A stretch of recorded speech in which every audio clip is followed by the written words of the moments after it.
In Second World War, I can remember, in fact, the north end of Grand Isle was converted into Civil Air Patrol base, and that was all military then.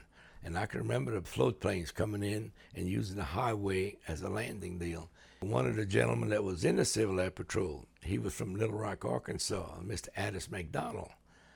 And he was very interesting. He carried a camera with him all the time. He took pictures, and half of the pictures I've got come from Mr. McDonald.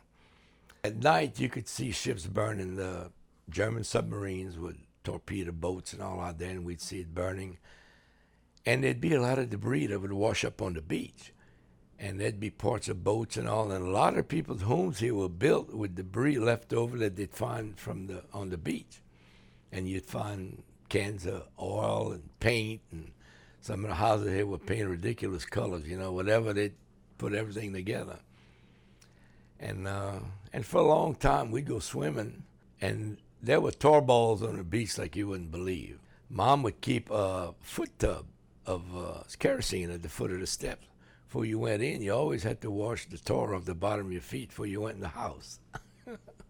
My dad, he didn't go into service because he was considered a farmer. He was in oyster business, but food was rationed, like mainly coffee, rice. Now meat, we had a lot of meat here because people had a lot of hogs. And we had cattle that would run loose on Grand Isle. But for some reason, I don't remember people butchering cattle for beef. They had a guy from Golden Meadow would come, an old butcher, and he'd come in an old truck. And once a week, he'd come by and buy whatever meat you could. And I remember one time, my mom's name was Olivia, her nickname was Liv.